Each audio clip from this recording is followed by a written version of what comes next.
Pagbabago Duterte.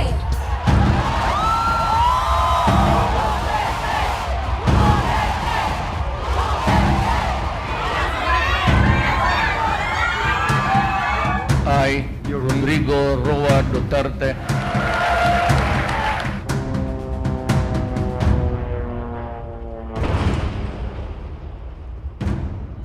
Your concern is human rights. Mine is human life. Shoot them dead.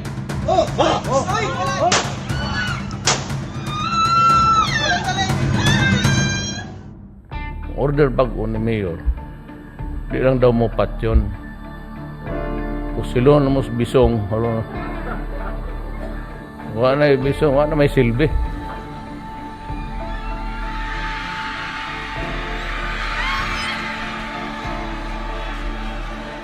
Mahirap kayo. Magtiis kayo sa hirap at gutom. Wala akong pakialam.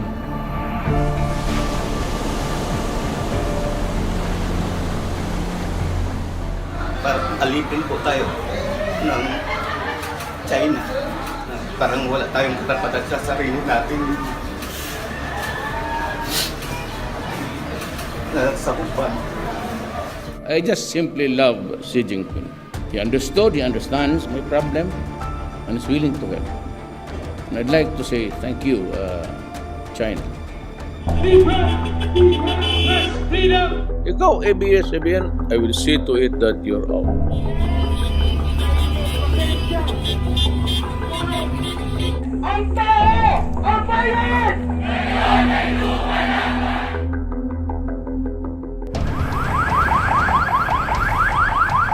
There's nothing really to be extra scared of that coronavirus thing. We were excellent. Na-control po natin ang pagkalat ng sakit.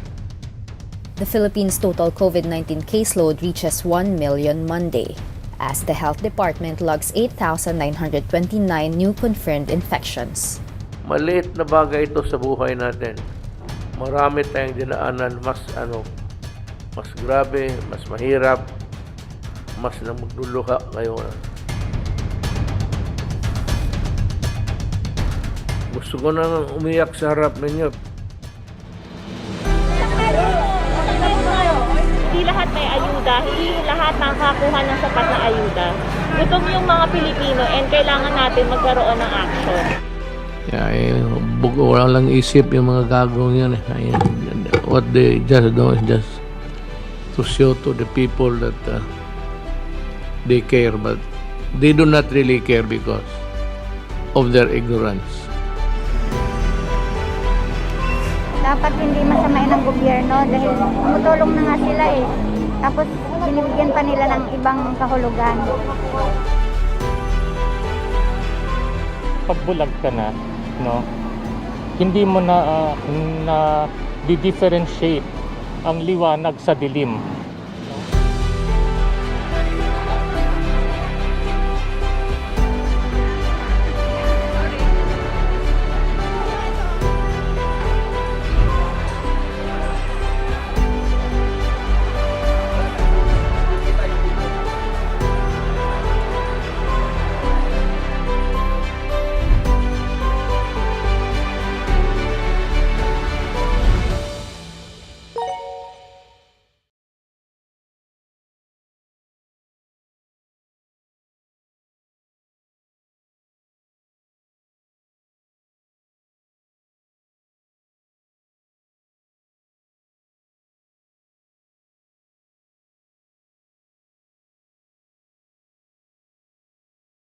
So that's less than a year from now, and we wanted to start the conversation as early as now so that we can learn and get to understand really what we will be doing in May 2022. So today's PH Vote Dialogue is co-presented by Election 2022 Coalition. And we are also being streamed live through our partners channels. So thank you to 2030 Youth Force, Simulan Natin 2022, Move as One Coalition, Citizens Budget Tracker, Caritas Philippines, Lente, National Union of Students of the Philippines. So thank you to all our partners who are helping us and helping us reach more people by streaming this live in their channels as well. So today's conversation will be very interesting. We have a big question, and hopefully either today we come out with some answers or even more questions, but that's okay because this is why we are exactly talking about it, so that we are prepared come May 2022 next year.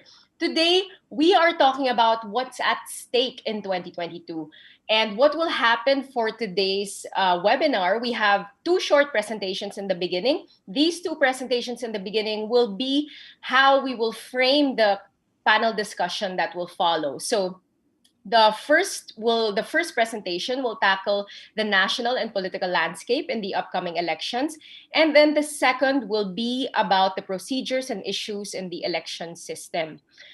These will serve again as our framework or to help us give context to the panel discussion that will follow. And if we have time, we will be able to accommodate some of the questions that some of our participants have already sent in via email or through Zoom. So thank you. Thank you again for joining us. If you are watching us in any of our social media channels, feel free to share your thoughts in the comment section and talk nicely and constructively. So let's begin this dialogue. I'm very excited to introduce our first guest today. Our first speaker is Attorney Christian Monsod, who has served as the chairman of the Commission on Elections, or Comelec, during the time of Corazon Aquino. He founded the Legal Network for Truthful Elections and served as the honorary chairman of the coalition and became a pioneer for the National Citizens Movement for Free Elections, or as we know more commonly as NAMFREL. Monsod was also one of the framers of the 1987. He was one of the framers of the 1987 Philippine Constitution. So he was literally at the room where it happened. So wherever you are joining us from, let's give a warm round of applause and welcome our first speaker, Attorney Monsod. Good afternoon. Good afternoon. Thank you for inviting me. My talk consists of three parts. Where are we now? Where do we want to go? How do we get there? The context of today's forum is the coming 2022 elections, and since fair, free, and regular elections is the basic building block of a democracy, we also want to know about the quality of our election system, especially with the automated system adopted in 2010 and the state of our democracy. The 2022 elections is a regular constitutional process when we vote as a sovereign people on who will be our agents to carry out the functions of government. Sometimes we forget that we, the people, are the principals and the government officials are our agents, and not the other way around, as some government officials seem to think by the way they govern. The power to vote may be the only right in our democracy where everyone is absolutely equal. And the power of one vote, when protected, collected, and respected, is the essence of democracy. Of course, democracy is more than about elections, and we will talk about these factors as well. First, the political landscape.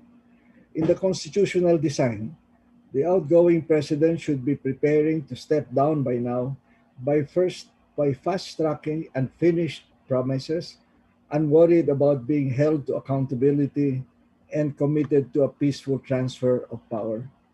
Unfortunately, not every president since 1972 has respected or attempted to disrespect that design. Marcos by martial law and a new constitution with authoritarian powers, Ramos by Pirma to amend the constitution to extend his term, Arroyo by a revision of the constitution to shift to a federal parliamentary system, and as a last resort, an attempt for a constituent assembly under a joint vote of the two legislative chambers.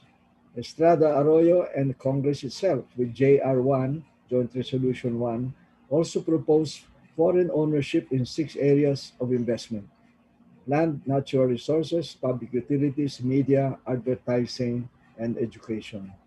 All 6 attempts after EDSA failed, 2 by decisions of the Supreme Court, Pirma and Sigaw ng Bayan, and the others withdrawn for lack of public support.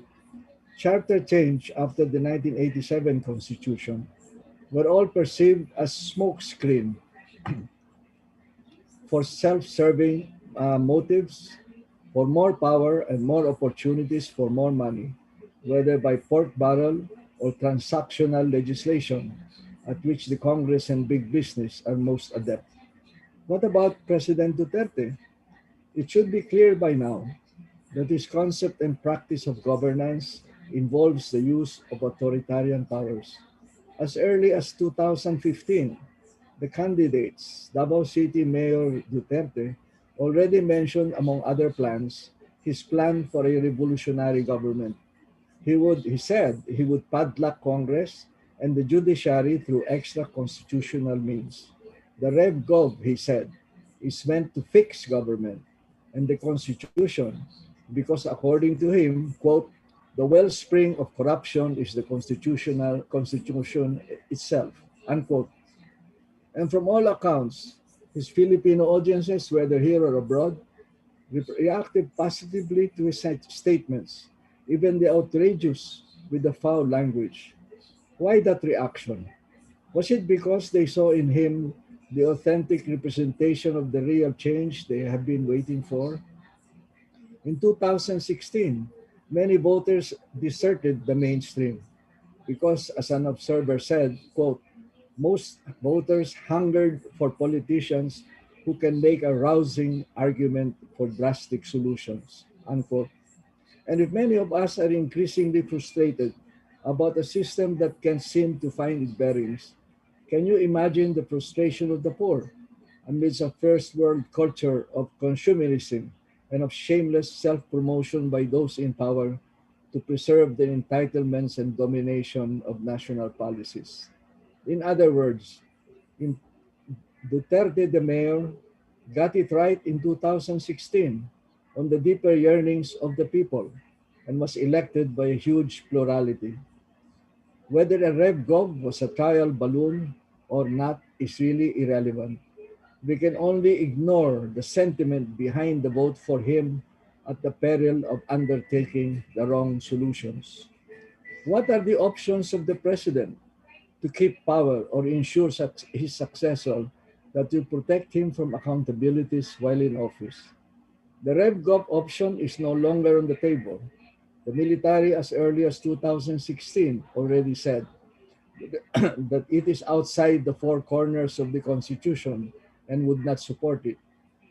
The shift to a federal parliamentary system appears to be dead in the water, and the latest House proposal is limited to amendments to provisions on foreign investments in the same 6 provisions already mentioned earlier. If JR2, which is what is called the House resolution, is a Trojan horse, then additional amendments can be inserted in a constituent assembly, which can be done by the plenary body, such as amendments, for example, to allow the president to stay in power beyond his constitutional term.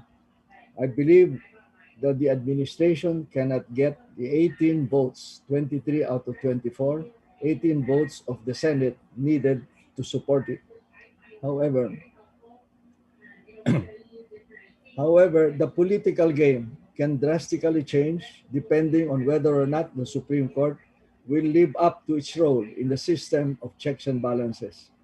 Since 2016, the Supreme Court has tended to defer to the President, such as, number 1, on the issue of the, quote, sufficiency of factual basis, unquote, for the proclamation of martial law, which can now be declared anywhere, anytime by the President. Number 2, the burial of Marcos in the libingan ng mga bayani.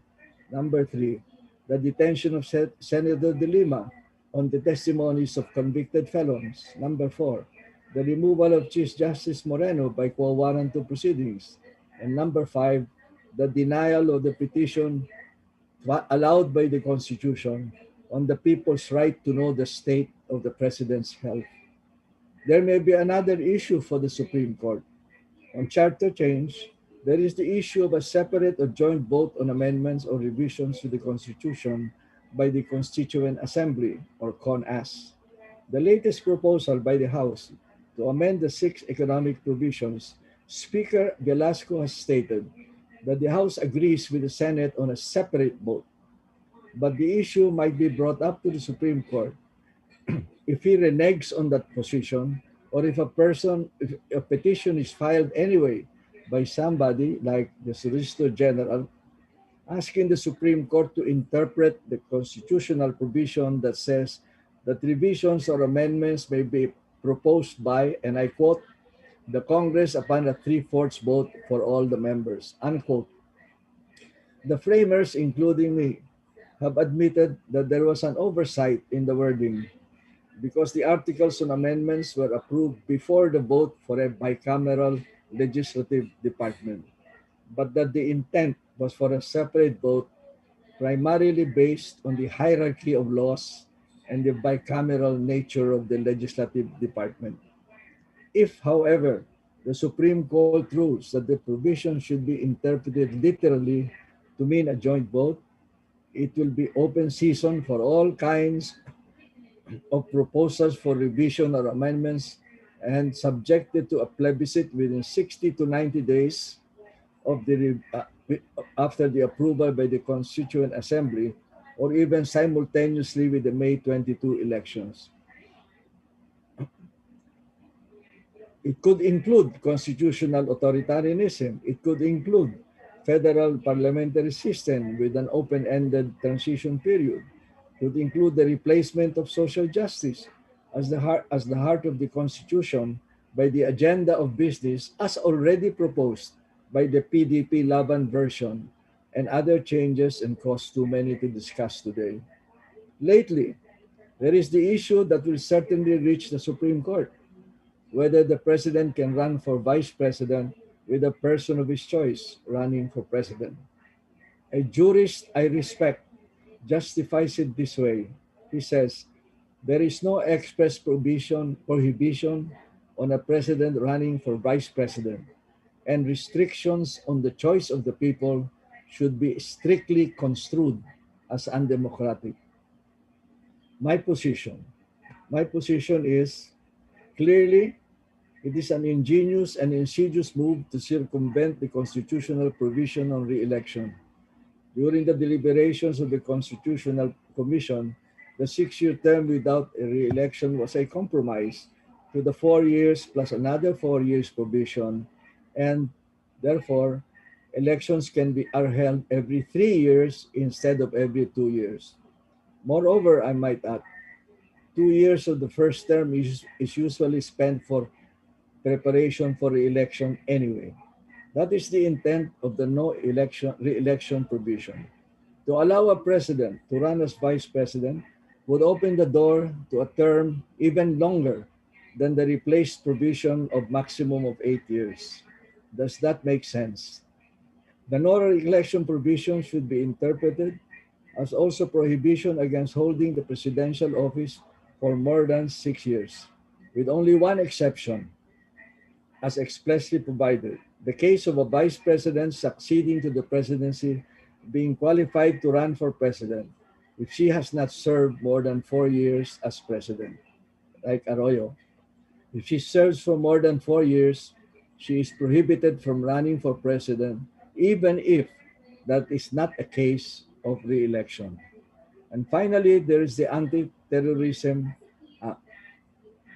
If the Supreme Court rules that it is lawful, it will be a deadly weapon for the use of lawfare, defined as the misuse of the law for self-serving purposes, such as suppressing the opposition and the will of the voters in 2022. The statement of the President last May 31 report to the nation about the secrecy of records of drug cases and personalities involved are disturbing. The Antiterrorism Act is a proxy for martial law with even broader authoritarian powers of detention, designation or red tagging, of surveillance, and of freezing of bank accounts of political targets. Hence, the independence of the Supreme Court will be tested again in the pending case on Antiterrorism Act.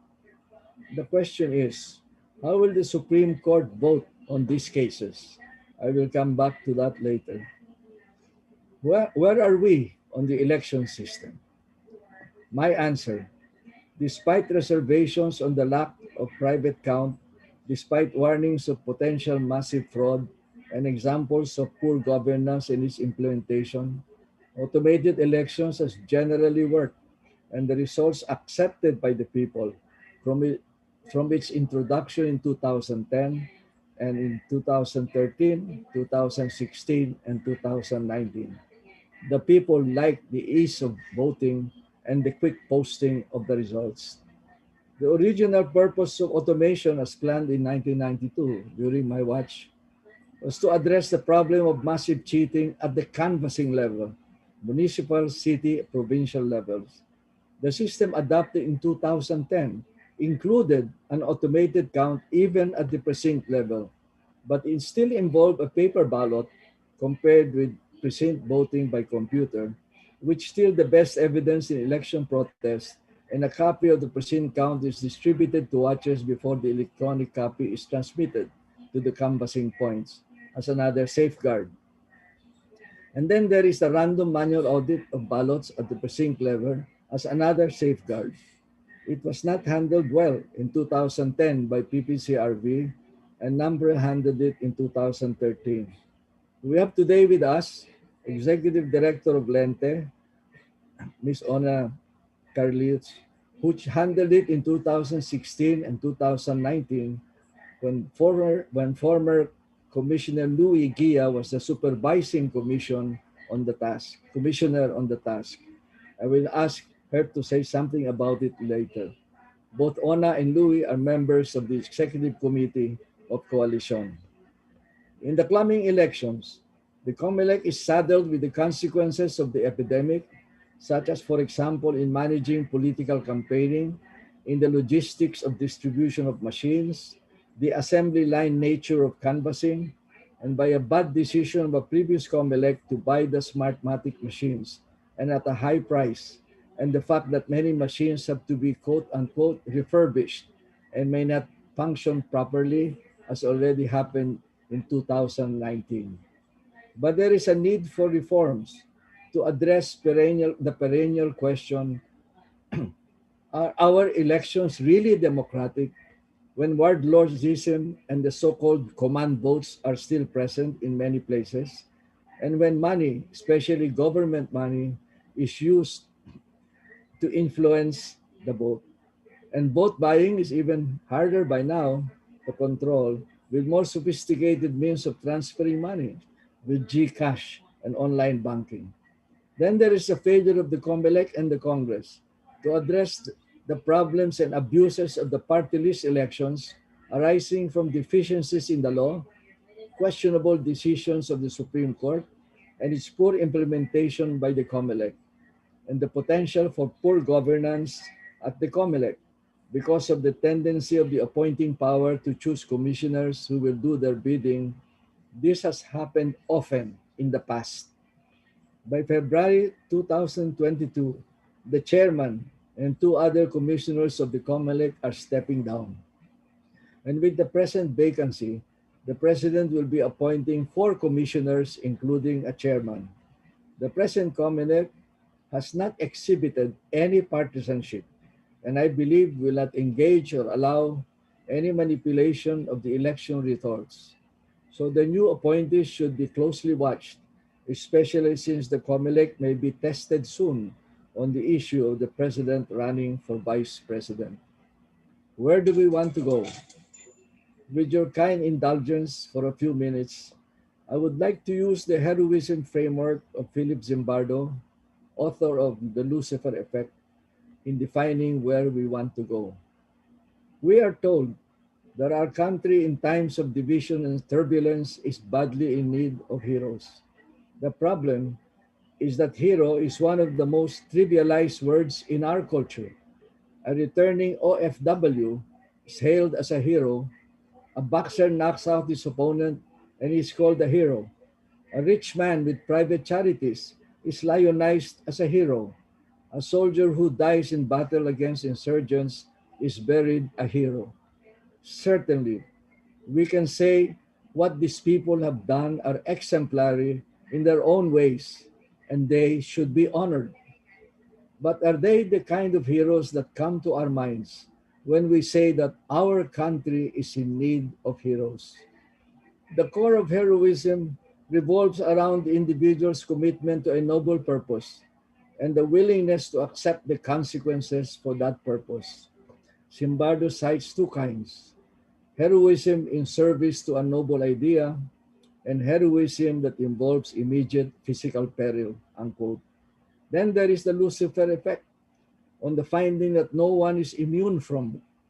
Even good apples in a bad barrel can be corrupted, and people can be good or bad at one time or another because the line between them is permeable. There is also the evil of inaction that supports who commit evil by not acting to challenge them.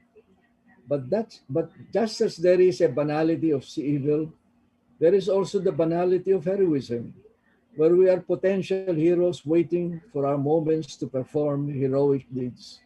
Not the superheroism of a Mahatma Gandhi or a Nelson Mandela or a Ninoy Aquino, but as ordinary, everyday heroes, by the courage to expose fraud when we see it, or to say no to complicity in wrongdoing, or by the hardiness to be different or difficult in order to do what is right when it's easier to conform. May I mention at this point the heroism of 500,000 NAMFREL volunteers in 1986 who guarded the ballot with their lives with no other agenda but the country. Most have passed into history. Most are unsung, content in their anonymity. 8 of them died for the cause, all of them from the poor. So in the context of the heroism framework, let's go back to the earlier question on the chances of a Supreme Court ruling against the Antiterrorism Act. I believe that there is a better than even chance of a swing court ruling against it or against specific provisions that on their face are open to abuse. There have been golden moments for the Supreme Court in the recent past, as when it ruled against the Ramos Pirma, sorry, Ramos Pirma, and then against the Sigaw ng Bayan People Initiative during the Arroyo administration, when 10 justices she appointed out of the 15 voted 5 and 5 on the issue, or an 8-7 vote, or when the Supreme Court ruled for the farmers against Hacienda Luisita of President Pinoy by a 13-0 vote, including 3 justices he appointed. Let's hope and pray for the banality of heroism to prevail in our justices with another golden moment, against the ATA, because it can make a big difference on the conduct and results of the 2022 elections. In addition to the ruling on the ATA or Antiterrorism Act, there are other factors that could affect the elections. The first is media, both traditional and social media, which has changed the communication framework. The second is the spillover effect on the still high approval ratings of President Duterte. The third are possible constructive responses to the changing communications environment. There is a fourth factor that is speculation at this time that I'm not prepared to discuss today. The possibility of the United States and China interfering in our elections. If any of you have already formed opinions about this, please share it with us later. On media, traditional media is where many are engaging in self-censorship on the real situation, either out of fear or out of favor, thus opening the door wider to government propaganda. Then there is the rise of social media with numerous trolls that act like echo chambers with people who eventually confine themselves to news, whether fake or truth, and on opinions that confirm their bias, or what we call confirmation bias. On continuing the continuing high approval rating of the president, a communications expert, a friend of mine, says, perhaps one reason why the current leader appears to be an enigma is because many have taken the people out of the equation. We can understand leadership best from the perspective of the leadership, what they call dyad, DYAD. That is to analyze the relationship between the leader and his or her followers, not just the leader in isolation. A dyad is like a married couple where one party is considered an integral part of the other. If one party is abusive, the situation exists because the other party consents to the abuse through positive and ineffective behavior. We need to examine the traits and behavior of a leader in the context of the traits and behavior of his followers. He suggests a dyad matrix that might help us. I may touch on that later. So the question is, what is the best response to these challenges? What should we do? The first premise is an approach is that there is a statesman in every politician, and it's up to us to find it in every way we can. As long as there's a window of rationality, however small, it is worth the effort to try. Second, democracy is about dialogue and compromise. There is very little space in the room for extremists or purists, but we all have a right to be heard. Number three, real change can only be achieved with a transformational leader and a transformational people. Any other combination,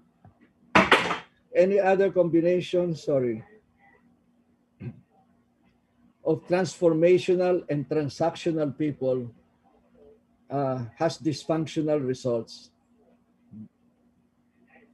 For example, if a people and leader are both transactional, then we end up with power and money, bargaining for power and money.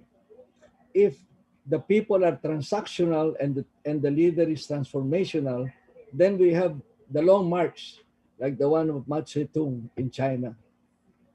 If the people are transformational and the leader is transactional, then we have rebellion. The only time we have people power, can you close it? The only time when there is successful people power is when there is a transformational people and a transformational leader. Number four, the people I work with say that they prefer not to rely on politicians, but only on themselves to improve their lives with the use of people power in their own communities. This is what Sinergia is doing. This is a changing paradigm of people power and a good omen for the future. But there is also the challenge that there is room for everyone in a democracy of its own making. Because we need a new generation of leaders who come from the poor if we ever are going to have real change in our country. To elaborate, when the social contract between the government and the people may be breaking, the communities should take it upon themselves to change the nature of the social contract. Advocating another set of leaders from the same breed, perceived as tradfolds, will not work with candidates who have repeatedly promised real reforms since EDSA and have repeatedly failed to deliver on those promises. That will not work.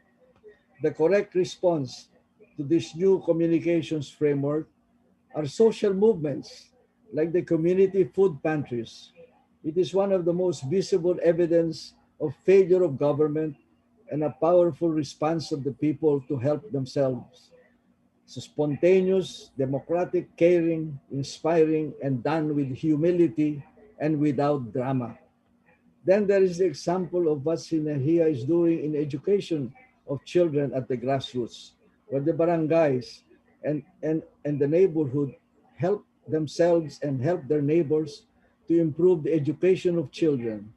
Sinehia is already in 426 municipalities, about 25% of the total, successfully operating through changes of national leadership. Their stories are inspiring that people can be transformational regardless of who is in power. From these responses should come the leaders of tomorrow from the ground up. And the church, as one of only three organizations with a national reach, can play a crucial role in nurturing the youth in this kind of awakening and commitment. We are in the middle of a pandemic unparalleled in recent history, why there is no more question about our interconnected lives, and we need for solidarity to address it. But we are faced with a paradox of solidarity by separation because of lockdowns, physical distancing, and quarantines. It's a complex situation for decision making, and unfortunately, our country's performance in handling the COVID-19 pandemic and the economic recession have been among the worst in our part of the world. The resulting daily struggle of most of our people, especially the poorest among them, against infection, joblessness, and hunger, coupled with fear generated by an often misdirected campaign against quote unquote communities that covers even the community pantries, have increased the feeling among our people of disconnection from and powerlessness in the game of politics. This is evidenced by the slower rate of new registrations of those 14 years old by 2022 and the deactivated voters of about 7 million. Addressing these feelings of disconnection and powerlessness is the first order of the day. That is why we formed the biggest coalition ever to urge those qualified to register and to vote, because we need to show that democracy can work in our country, and not registering is losing by default their power to vote when it is most needed. Hence, the target of 7 million additional registered voters by the deadline of September 30, 2021, and thereafter for a massive voter education program, especially directed to the youth and to the poor and the marginalized, that could make a difference in our election results. The 2022 national elections can be a window of hope in the future of our country, rebuilding itself despite a global pandemic and the failures of the past. There are already signs of that hope, as already mentioned above, example of Semeria, community pantries, the many acts of humanity by those with the means to those who are in need, the electoral losses in 2019 of some formerly entrenched political dynasties, and the rise of young incorruptible officials at the local level. We can help accelerate the groundswell for needed reforms by a big voter turnout in 2022. The national transformation will take time, from empowering the poor in the barangay, then the municipalities, then provinces, then the nation. But we must persevere like a long distance runner from elections after elections until we get the country of our vision. In other words, we're doing this for a long standing advocacy for social justice and radical social change. Beyond addressing the immediate problems caused by COVID-19 pandemic, there is a deeper dimension to the 2022 elections.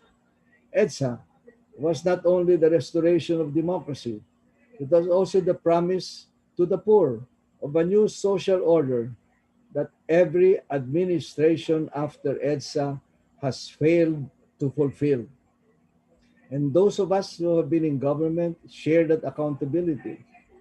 That promise has moved farther from our reach as the twin problems of poverty and gross inequalities have worsened because of the pandemic and the economic recession, and because our institutions, especially the rule of law, have been weakened through the years.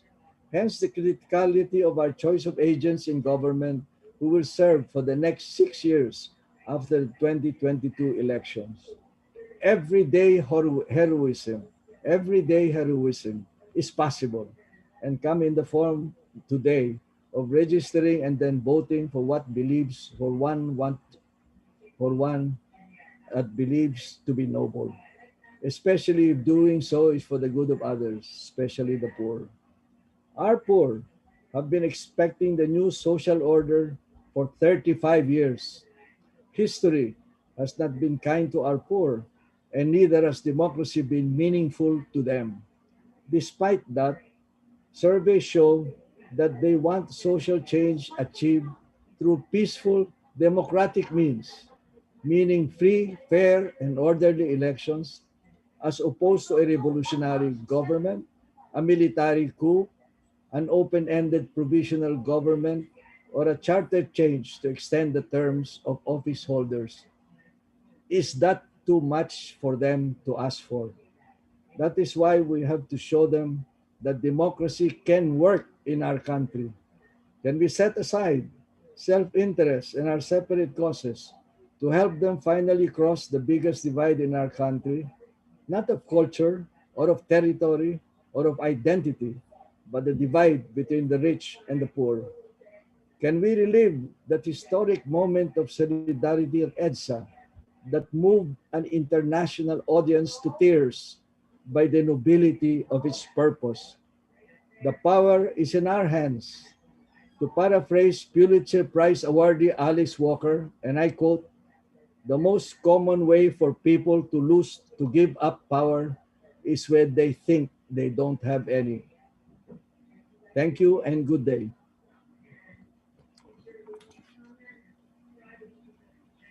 Thank you, Attorney Monsod, for your talk. So we got a lot of that, and we will be talking more about all these things that were brought up. I particularly appreciate this idea of really bringing back the people in the equation when we're talking about elections. So we know now a little bit better about the issues and the landscape that we face with the upcoming May 2022 elections. And to tell us and talk to us a little bit more about the systems and procedures of our election system, I'd like to introduce our next guest. So our next guest is Attorney Ona Carritos. She is the Executive Director of Legal Network for Truthful Elections, or LENTE. Also one of our co-presenters for this PH Vote Dialogues. Attorney Ona spearheaded policy and legal reform efforts as the Executive Director of LENTE, which resulted to the passage of policies that help the election process and make it more accessible to the vulnerable sector, and implemented more practices of transparency. With the supervision of Attorney Ona, LENTE has also established the following throughout the years. These are Bantay Karapatan sa Halalan, Human Rights Desk, Task Force Election, hashtag Satin ng Eleksyon, National Secretariat, and the Law School chapters. So again, from wherever you are joining us today, let us welcome our second speaker, Attorney Ona. Hi. Hello, magandang hapon to all our viewers from Rappler's official platforms, PH Vote movers and volunteers. Magandang hapon from C5. I'm streaming live from C5. Kasama ko yung mga katrabaho ko sa Lente. Hi lang ako sa kanila. Hi, Biza, Joshua, Kisha, and Jamil. So for today, I'll be talking about the Philippine electoral system, issues, challenges, and experiences. So give me 10-15 minutes of your time for the next 10-15 minutes. Let's go over the Philippine electoral system. Again, maraming salamat to Rappler for giving Coalition 2022 the opportunity to present this afternoon. Next slide. Okay. Titignan nyo ito mga friends. Ito yung madaming election laws sa Pilipinas. Unlike other countries na isa, dalawa lang yung tinitignan na law or batas or libro, in the Philippines, we have different election laws covering different election topics. But what I need you to know and understand and remember, yung mother election law natin, so meron tayong mother dragon of all electoral laws, and that's BP 881 or the Omnibus Election Code. And you should know, and this is a trivia for everyone, yung Omnibus Election Code natin, or yung BP 881, Batas Pambansa 881, it's older than our 1987 Philippine Constitution. And we are very happy and we're very lucky actually this afternoon to have one of the framers of our 1987 Constitution talk to us this afternoon. So yung Constitution, mas bata pa siya than the modern election code in the Philippines or the Omnibus Election Code. Yung iba pang election laws is the Automated Election System Law, the first Automated Election System Law, the second Automated Election System Law, or RA 9369. This paved the way for automation of our elections since 2010. So since 2010, automated na yung election natin, 2013, 2016, 2019, and there's talks now of going hybrid, but I don't think it will be passed in time for our 2022 national and local elections. So most probably we'll be still having the same system in place for the conduct for elections. There's talk of piloting the hybrid system of elections, but if you go by history, kasi naging part ako ng Comelec Advisory Council ng 2016, and they wanted also to pilot a system ng 2016 national and local elections, and that's the other automated election system, yung tinatawag natin na DRE, o yung direct recorded electronic. So our Congress wanted to pilot that system again, yung touchscreen voting. But unfortunately, walang gustong pumayag na congressman natin at senator na ipilot yung DRE sa kanilang lugar. So from that experience and from history, alam natin na yung pilot na yan, most probably it will not also happen in the elections next year. Kasi walang papahayag na congressman na iba yung sistema na gagamitin sa kanyang lugar. And the pertinent law with the ongoing voter registration is the Voter Registration Act or RA 8189. Ito yung batas na nagpo-provide ng system of continuing registration. Because before Voter Registration Act or the VRA or RA 8189, yung sistema ng pagpaparehistro natin ay by period lang. So there's a mandatory period for you to register. But because of the Voter Registration Act, we now have a system of continuing registration. And for everyone's information, and I think alam naman natin yung lahat to, dahil kayo ay movers, dahil part kayo ng Move PH, at kayo mga active and dedicated volunteers of Rappler. I know that you know that the deadline for voter registration is on September 30, 2021. So we still have 4 months left to register, but for everyone's information again, at isang tip to from a long-time observer of our elections, now is the best time to register. Hanggat wala pang masyado pila sa mga opisina ng ating Comelec. Kasi come August or September, mahaba na ang mga pila at sasabay na kayo doon sa mga last minute na mga tao magpaparehistro. So if I were you, I'd register as early as now. And another election law is the Mandatory Biometrics Law or RA 10367. This was passed 2013 and this paved the way for modernization of our voters list o yung voters database natin. Bakit importante itong Mandatory Biometrics Law? Kasi ang isang problema sa election sa Pilipinas is yung mga tinatawag natin na dead voters o yung mga flying voters. Sa mga bata pa dito, alam ko majority of our audience now are young voters or young individuals. Siguro hindi na kayo sanay or hindi na kayo familiar do sa concept ng flying voters. Yung mga flying voters, sila yung rehistrado sa, kunyari, sa Makati. Pero rehistrado rin sila sa katabing city ng Makati. Ano bang katabing city ng Makati? Quezon City, Manila. Yun yung konsepto ng flying voters before. But because of the Mandatory Biometrics Law, yung problema natin sa flying voters, kahit pa paano na solusyonan na because of technology. Why? Itong Mandatory Biometrics Law, if some of you or most of you are registered, you've undergone this process. Yung kukunan kayo ng picture, kukunin yung thumbprint nyo, at kukunin yung inyong signature. And alam naman natin lahat na unique to your person, yung thumbprint nyo, yung itsura nyo, except kung may twin kayo, at yung signature nyo. So this was a way for Comelec to get rid of the double multiple registrants. Kasi meron din silang ginagamit na program na yung tawag ay AFIS o yung Automatic Fingerprint Identification System. So kahit mag-register kayo ng 2, 3, 4 na beses, at yan ay nangyayari pa. We've observed that even though there's a mandatory biometrics law na makaka-capture na system na kayo ay double, triple, multiple registrant. And if you're a double, triple, or multiple registrant, yung latest registration nyo, yun lang yung i-maintain sa system. So that's one advantage that technology gives us via the mandatory biometrics law. Mas malinis at mas maayos na yung ating voters list o yung ating voters database na tinatawag. Another law is the Fair Election Act, or ito yung rules on campaigning, RA 9006. Then we have RA 10366, the Accessible Polling Place Act. This is a law specific to the persons with disability and older persons. Kasi unlike ordinary voters, yung mga persons with disability na voters natin at older persons, they really can't go quickly to their designated polling places.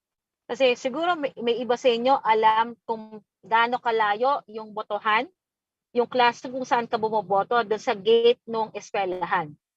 And swerte kung yung daan na yan konkreto. Madalas kasi yung daan papunta doon sa classroom ay hindi konkreto or malubak. So mahirap sa mga persons with disability natin at older persons na maglakad papunta doon sa designated classroom nila. Because of RA 10366 or the Accessible Polling Place Act, nagkaroon ng accessible polling place in all voting centers. Ibig sabihin, itong polling place na to, ito yung pinakamalapit doon sa gate ng voting center or doon sa gate na eskwelahan. So it made elections more accessible to our persons with disability and older person voters.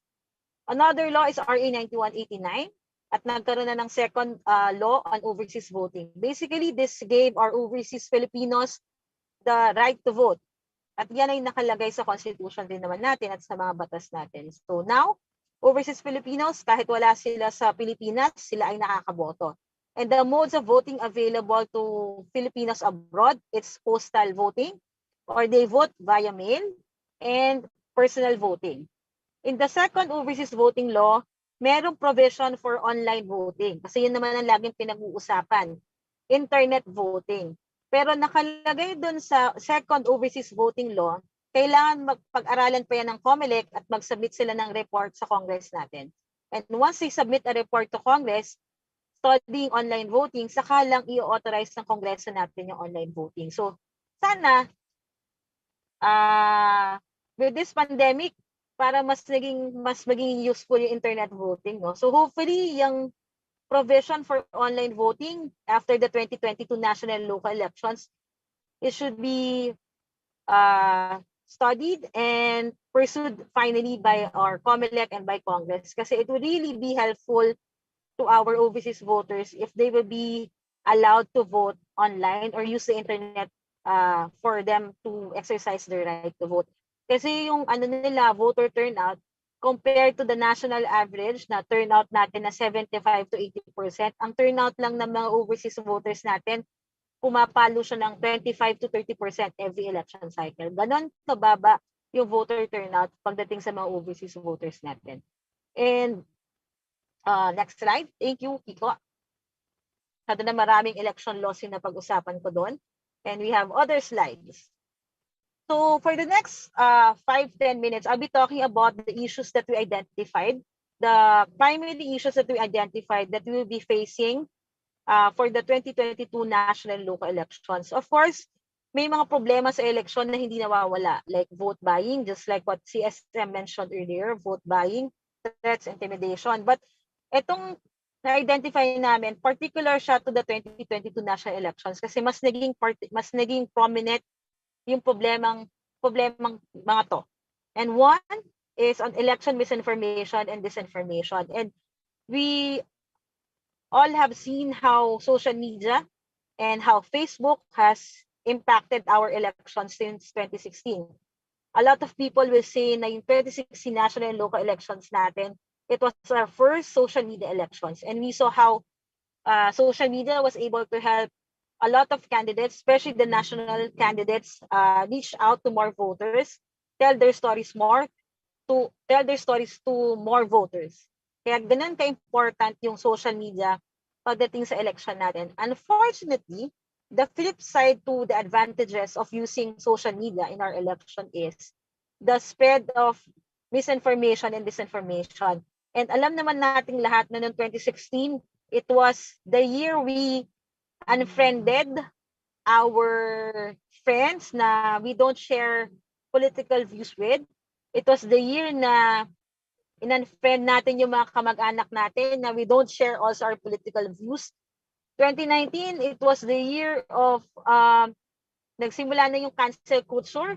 If we have friends or relatives that we don't agree with, pagdating sa political views, nagsisimula na yung cancel culture. And just recently, Professor Jonathan Ong said na yung na-foresee nila na phenomenon for 2022 is deplatforming o aalis sa online platform kung sino man yung maging flavor of the month. So we're seeing the problem of misinformation and disinformation become a bigger problem for all of us, especially with the ongoing pandemic. Lalo na may usapin na magta-transition to online campaigning ang mga kandidato. And nakita namin to personally sa Palawan plebiscite. Because there was limitation on face-to-face campaigning, hindi yung traditional na campaigning na nakikita natin in previous elections, hindi na natin yan makikita because of the limitations, because of the ongoing pandemic. So more and more people will migrate to online campaigning. More and more people will get their news from the online platforms. At dahil dyan, more and more people will unfortunately spread misinformation and disinformation to change the narrative in their favor or against a candidate or against sa kalaban nila. So we need to focus more on misinformation and disinformation. I'm really happy that you are volunteers of Move PH and Rappler, because Rappler is one of our leading fact-checker organizations in the Philippines. And just to share with everyone, noong 2019 national and local elections, the midterm elections, we wanted to address the problem of misinformation and disinformation with the use of campaign finance laws. And we did this by inserting a provision in the implementing rules and regulations of Comelec of the Fair Election Act by requiring all political parties and their candidates to report their official online accounts. Para ito ay una-una to temper the spread of fake news, misinformation, and second, para matignan ng Comelec kung paano ba yung paggastos ng mga kandidato at ng mga political parties. So that was the reform that was pursued to temper misinformation and disinformation in the elections. And what we're working on for the 2022 is a code of conduct for PR firms. So next slide. On campaign finance, you should know that the spending limits provided in our election laws, it was set 30 years ago. At alam naman natin lahat na yung piso 30 years ago, it's not the same piso today. So yung piso 30 years ago, most probably the value of that piso now is 30, 40 centavos. And yan yung prevailing law natin on spending limits. And because that's the prevailing law, what we see in candidates in previous elections is, of course, they will report according to the spending limit provided for in our electoral laws. Unfortunately, alam naman nating lahat, those spending limits, those are not realistic, and candidates tend to underreport what they really spent campaigning. Bakit? Kasi we have an obsolete law a law passed 30 years ago. Fortunately, in Congress now, pending in Congress now, Senate and House, is an increase in the spending limits provided in our election laws. There's I think a 300%, hindi naman 300%, basta there's an increase from 10 pesos to 30 pesos for national candidates as to their spending limits. Siguro may iba sa inyo nag-iisip, paano yun, Attorney O, na di ba kawawa naman yung mga kandidato na walang pera if ever the spending limit will be increased. But what we've seen in previous elections is, because of the unrealistic spending limit, na-force yung mga kandidato natin na magsinungaling and underreport their campaign expenses. With this reform, with this amendment in the law, hopefully our candidates will be more transparent with their spending limits. Bakit importante yung transparency in the spending limits? Because the spending limits of candidates will directly affect the governance that we will get after the elections. We always say in Lente na ang pagtakbo sa eleksyon ay parang negosyo. If you spend so much capital, kung negosyante ka, gusto mo mabalik yung capital mo, and at the same time, you want profit or income. Hindi naman pwedeng capital lang yung babalik. So, lagi namin sinasabi, pagdating sa campaign finance, ganyan din dapat yung pagtingin natin. Kung gaano kalaki yung paggastos ng kandidato, dapat matakot tayo. Kasi how much a candidate spends will be proportional, unfortunately, dun sa pwedeng makuha dun sa pera ng bayan after they get elected and they assume office. You should know that because of the new corporation code, corporations now are allowed to make reasonable contributions to political parties and candidates. Before kasi the new corporation code, corporations are not allowed to make donations or contributions to political parties and candidates. With the advent of the new corporation code, corporations are now allowed to make reasonable contributions. And what Comelec is working now is the definition of the word reasonable. Ano ba ibig sabihin ng reasonable pagdating sa contributions sa mga corporations? So we need to watch out for that because that will really impact campaign finance and spending limits of our candidates.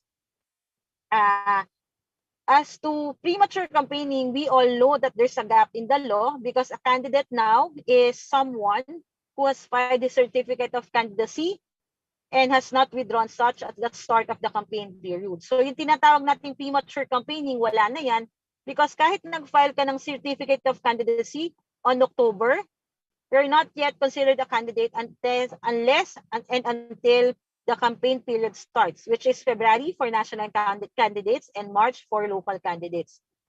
So kahit nag-file ako, si Ona, sa October ng COC ko, hindi pa ako kandidato under the eyes of our law, under RA 9369. Because again, a candidate is defined as someone who has filed the COC and has not withdrawn such at the start of the campaign period. Ano yung implications ng ganung definition? Yung mga gastos from October to January, hindi yan considered sa spending limit nila.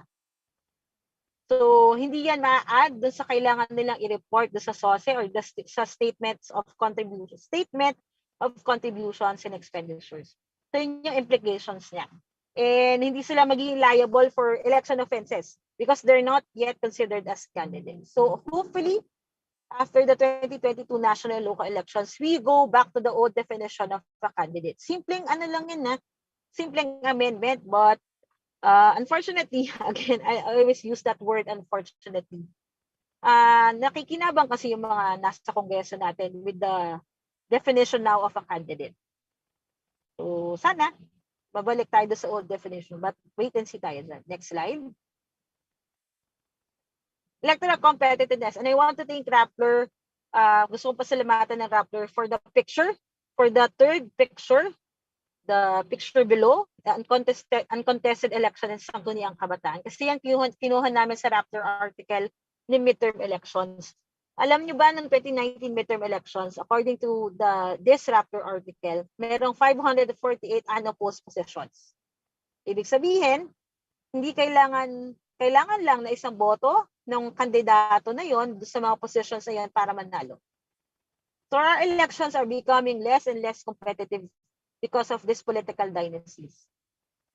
And sa Sangguniang Kabataan, noong 2018 as Barangay Sangguniang Kabataan elections, may 105 barangays na walang tumakbo SK. Yung bagay na yan, pinag-aaralan pa namin ngayon.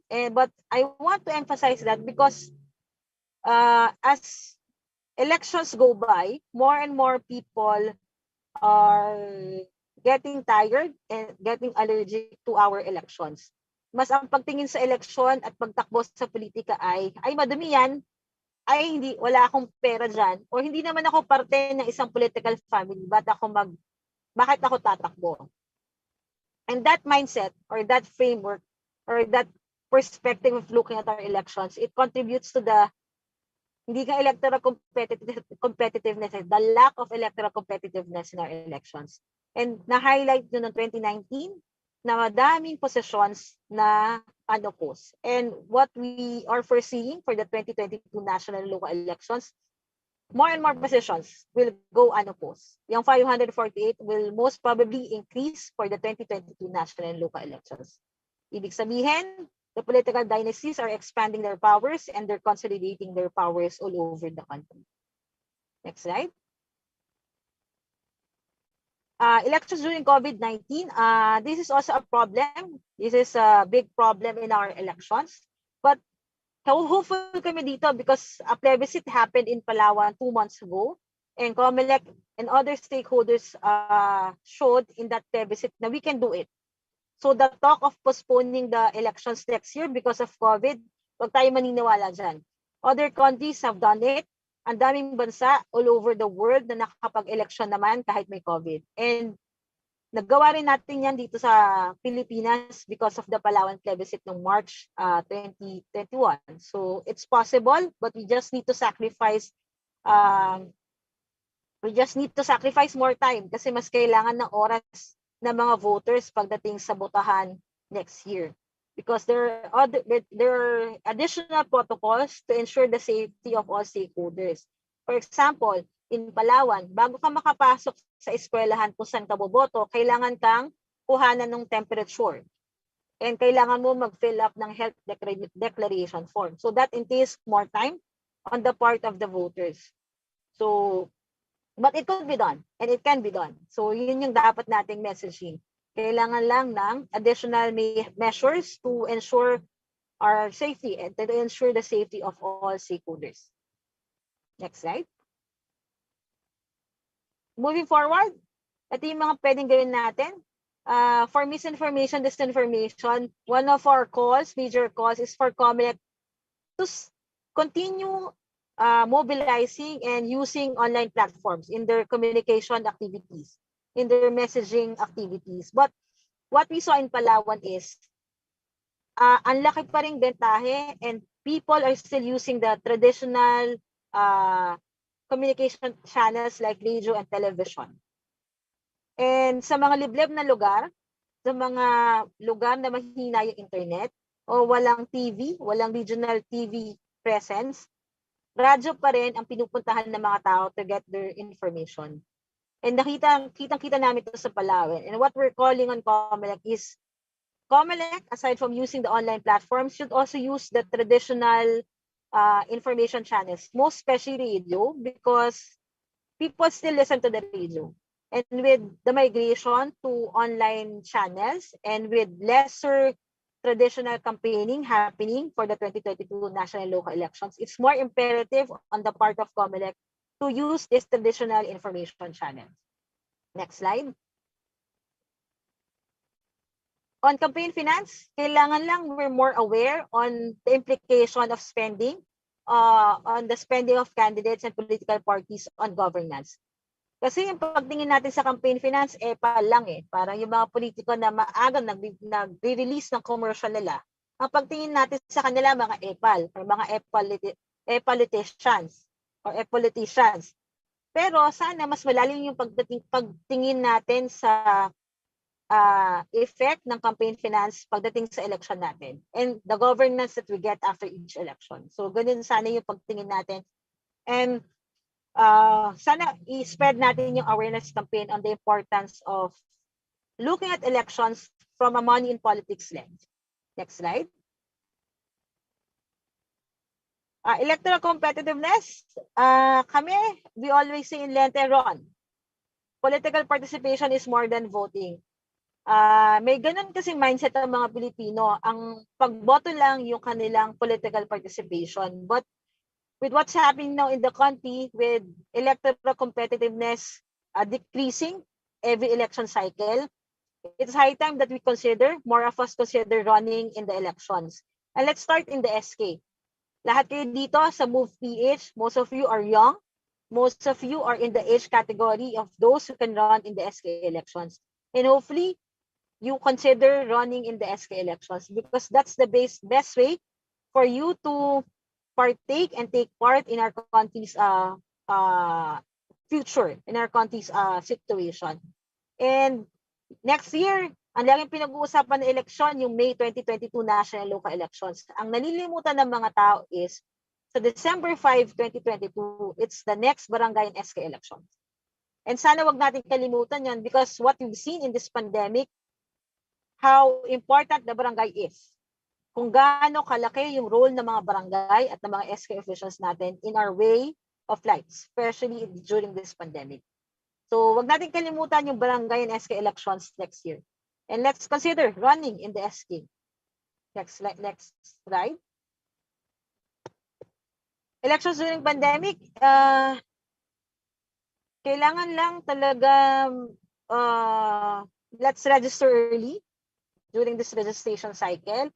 And let's be on the lookout for the new rules, for the new protocols that Comelec will implement together with other government agencies for the safety of all stakeholders in the 2022 national local elections. So, wag tayong magdili-dali, or wag tayong last minute na mangialam or alamin kung ano yung mga bagong protocols na i-implement ng Comelec natin. Comelec promised that they will be issuing out these new protocols by middle of this year or early next quarter. So sana lumabas agad yan para all of us can be informed, and a lot of organizations like my organization, like Lente, NAMFRA, PPSRV, could help out Comelec in information dissemination, in disseminating this information, these new protocols to all voters all over the country. Next slide. So sana you will accept the challenge, and I look forward to having a discussion, an enlightening discussion with all of you after this presentation. Again, maraming salamat at magandang hapon po sa ating lahat.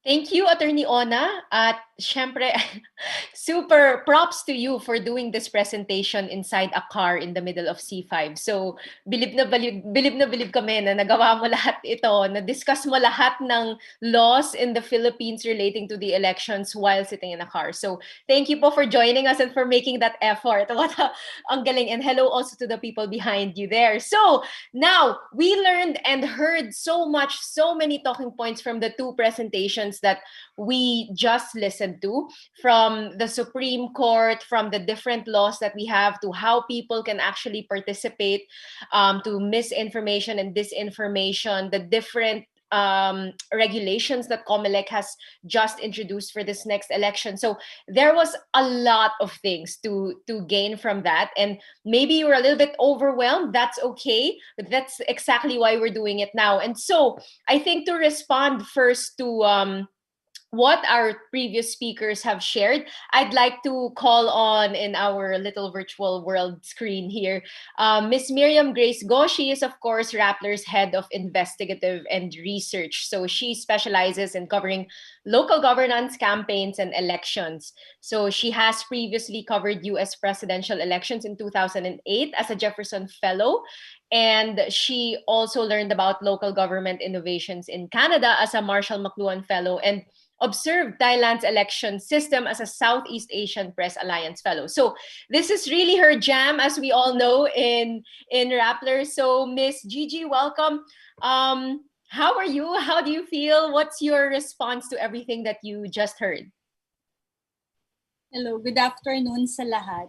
Ang original assignment ko is to share insights into what can we do to get involved in the campaign and elections process. Pero listening to Chairman Monsod and Attorney Rona, biglang para akong reporter na nagko-cover ng press con, kasi ang dami kong nalistang tanong na I'm sure na tinatanong din siguro ng mga ng ating audience ngayon. So I'll enumerate them in a bit. Gusto ko lang munang fulfill my first task, no? This is something that we've been sharing whenever MOVE is doing forums and PH vote dialogues, no? Lagi nating tinatarget yung kabataan na ma-encourage silang maging involved, and they always ask, how do we get involved? And ang sinasabi natin lagi is definitely number one is to register as voters. Bilang journalists nga, lagi tayong sinasabihan sa newsroom, no? Diba? Wala kang karapatang mag-cover ng eleksyon, wala kang karapatang mag-comment sa mga political affairs kung hindi ka naman rehistrado at hindi ka naman makakaboto. So yun yung unang-una, magrehistro ka.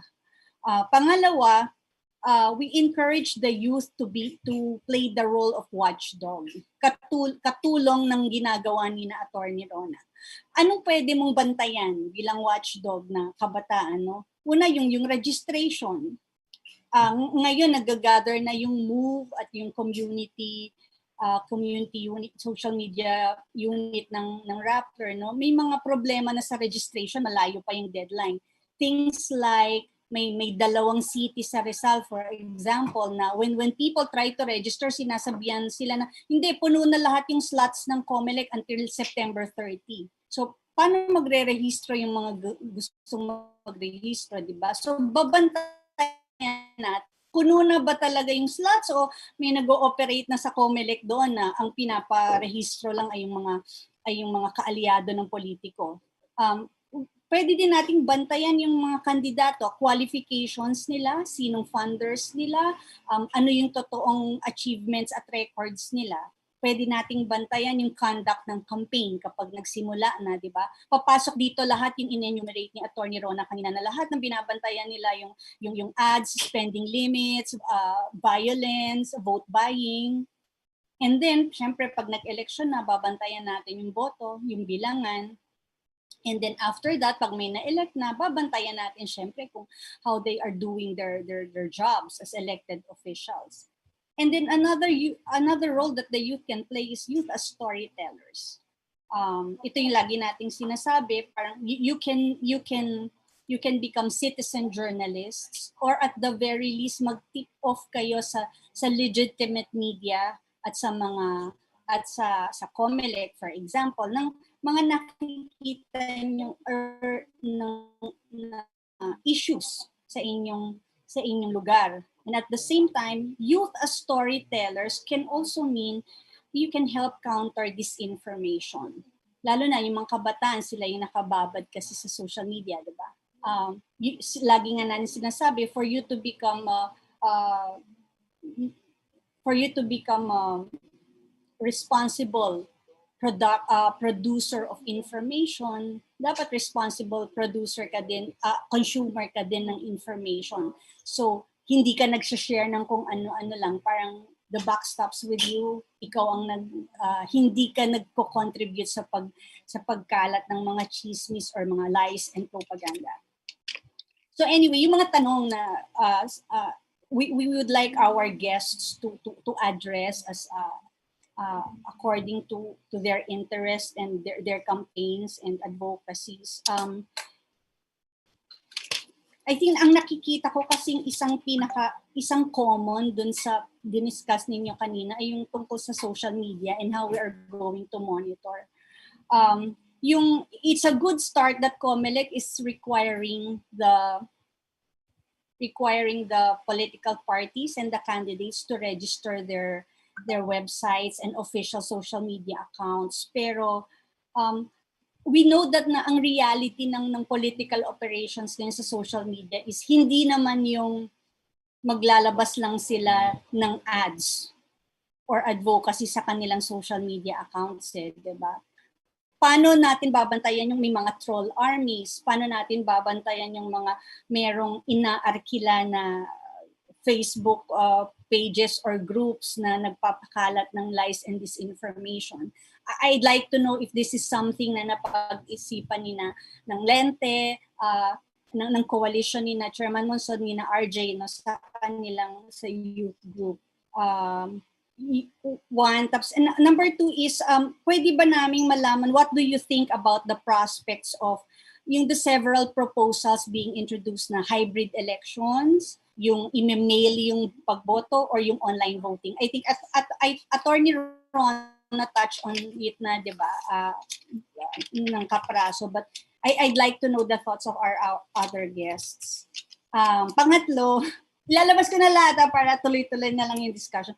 Yung lessons ng Palawan, parang may mga observers na nagtatanong na baka daw nag-work yung sa Palawan because yung mga watchdog at Comelec concentrated yung efforts sa isang probinsya. But what will be the challenges if we will try to replicate that on a national scale? And in connection to that, anong pwedeng gawin ng mga ordinaryong botante to help the watchdogs do their jobs? Tapos, isa pa po, yung overseas voters, parang nabanggit kanina na mababa yung turnout palagi. Ang tanong ko lang po is, di ba every election merong mga common concern, may mga concerns na ini-air or difficulties na sinasabi yung overseas voters natin sa pagparehistro sa pagboto. Parang may na-address na ba doon sa mga concerns nila na paulit-ulit every election? At kung wala pa or kung kukunti pa lang, what can we do? Yan lang. Okay. Thank you, Miss Gigi. Before I call on everyone to answer your pop quiz, maraming questions rin po yan, and a lot of people have also been asking in our Zoom group. So, eto, our next reactor siguro si RJ Suarez. I'd like to call on RJ Suarez. Parang a lot of the burden is on the youth. There's high expectations for the youth.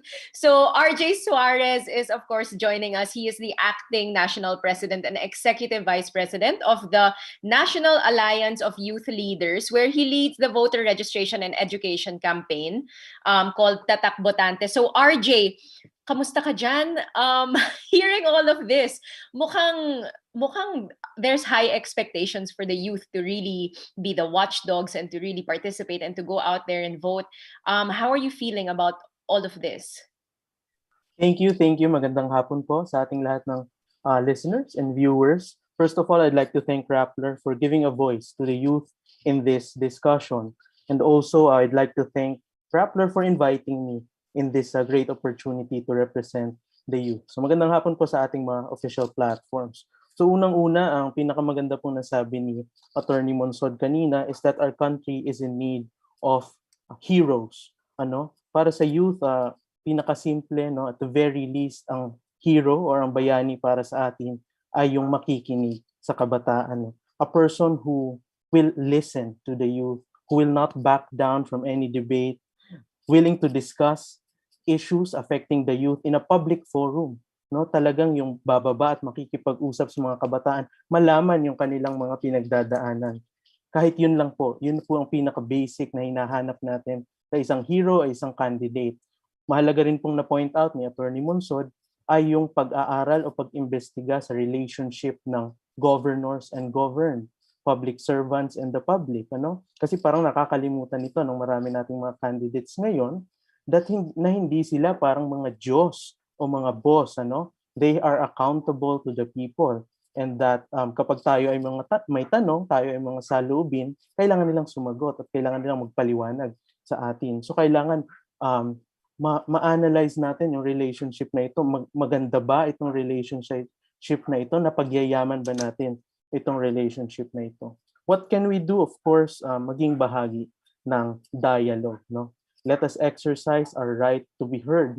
Dito naaalala ko yung isa sa mga favorite quote ko ng ating kaibigan, si Napoleon Bonaparte, that the world suffers a lot, not because of the violence of the bad people, but of the silence of the good people. Tayo po ay magsalita, makisali sa mga diskusyon, ipaalam po natin yung ating nararamdaman sa lahat ng tao. At magpasalamat po tayo sa mga platform na tulad na ito na binibigyan tayo ng boses na makisali sa ating democratic processes. Doon naman po sa dalawang speaker po natin kanina, nakikita ko pong common theme ay talagang malaking suliranin ang pagtindi ng political cynicism sa ating democratic processes. At malaking problema ito even sa youth. And perhaps nakikita ng mga iba na ang youth ay maaaring apathetic na or apolitical na. But the youth is actually far from being politically apathetic. The youth are in fact highly articulate about political issues, especially those that affect their lives. No, isa po sa mga findings, no, sa research, no, bilang isang political science major, that kaya ang youth ay nahihirapan or nagkakaroon ng negative attitude sa ating democratic processes is that they feel that no one in authority is listening to them, ano? Dahil nagkakaroon nga tuloy ng lack of engagement, perhaps disenfranchisement, dahil sa lack of trust in democratic processes and institutions. So, unang-una, what can we do? I agree with Ma'am Miriam. Unang-una, kailangan natin mag-register and actually vote sa ating elections. At sinabi rin ni Attorney Ron na kanina na ang political participation na hindi natatapos sa pagboto.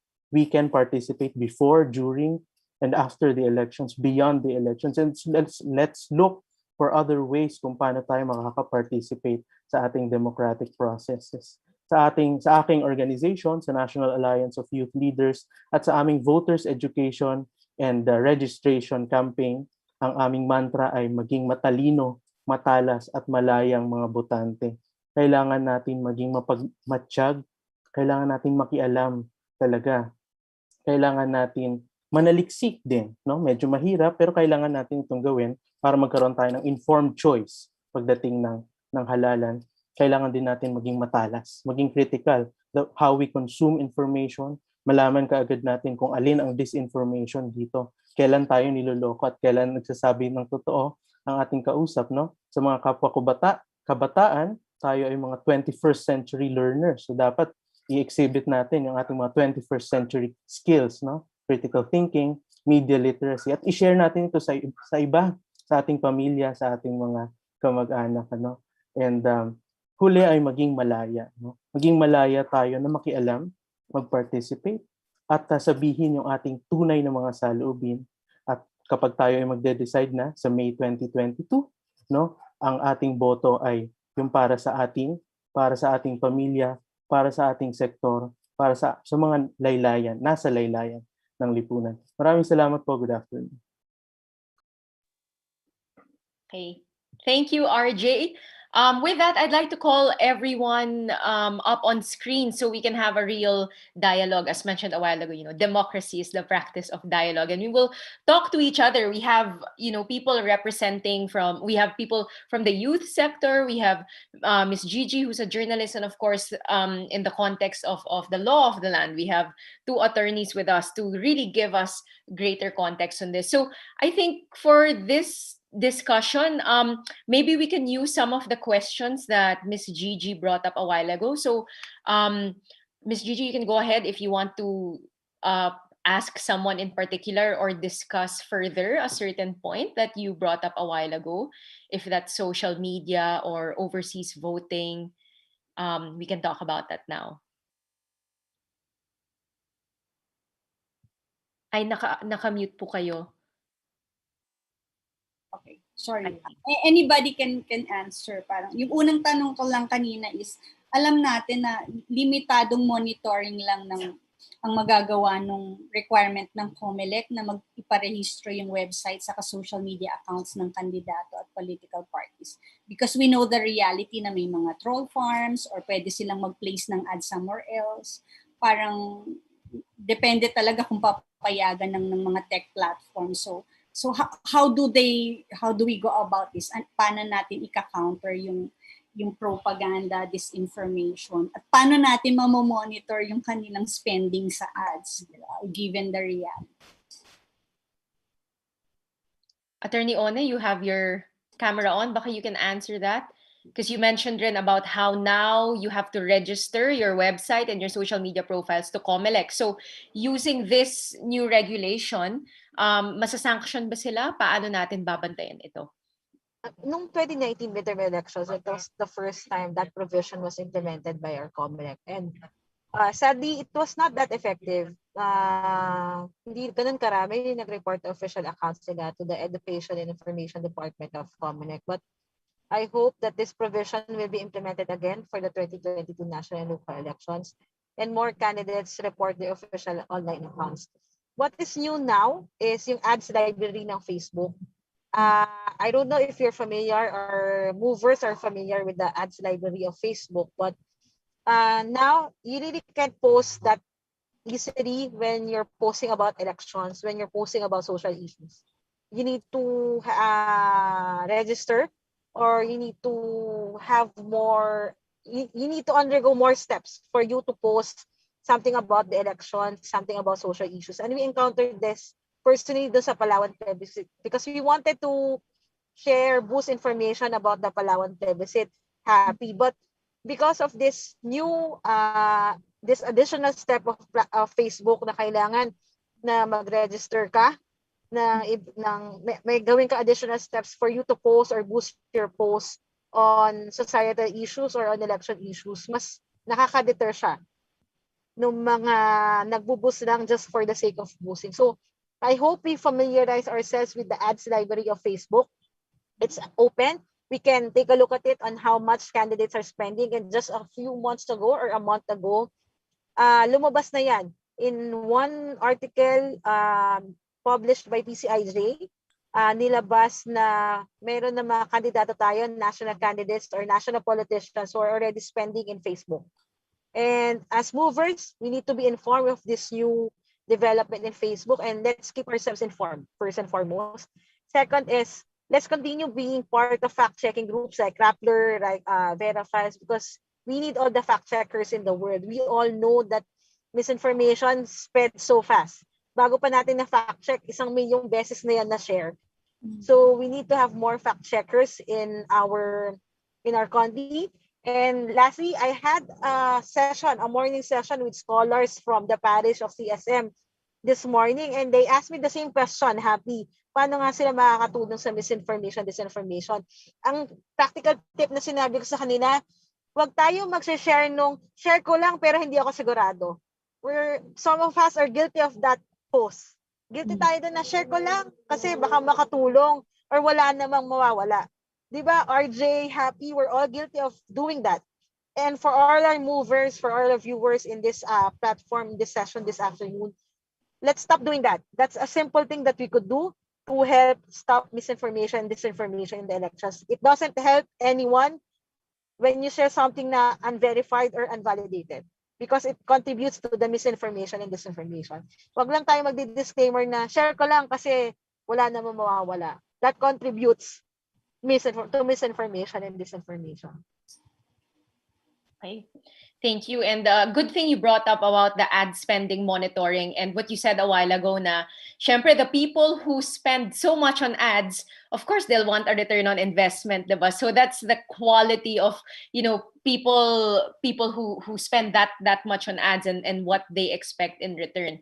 So there was also a while ago, you mentioned about voter turnout for overseas voters.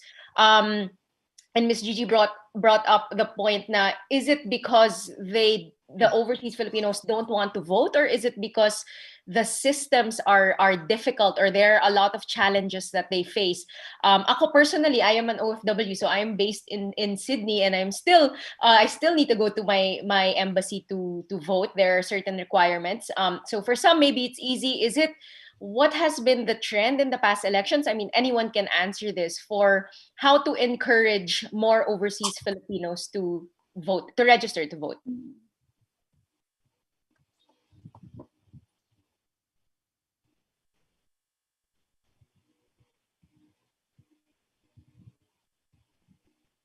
Ay, parang mahirap ata yung tanong ko. Happy, who do you want to answer first? CSM? Sige, Ms. Gigi, go ahead. No, maybe we can ask Chairman Monsod kasi the coalition targets 7 million new voters, no, for the registration. Kasama po ba yung overseas voters dito sa campaign na ito, and what are we doing para masiguradong magre-rehistro sila and they won't encounter difficulties when finally registering or casting their votes in 2020? Actually, hindi included sa sa amin 7 million yung overseas workers. Bukod pa siya. You know what? The other thing I wanted to point out is, as you know, how many people did not vote in the party list? There were 46 million who voted, and only 27 voted for party list. We should urge, particularly young people, to go out, and research on the party list groups and exercise the vote on party list, because I think there are many party list parties that are really good parties. Parang tatatabunan sila because the Comelec has not really done its job of registering party list. They don't look for what is your legislative agenda. Is it something that you really need party list? And so it's being misused by politicians.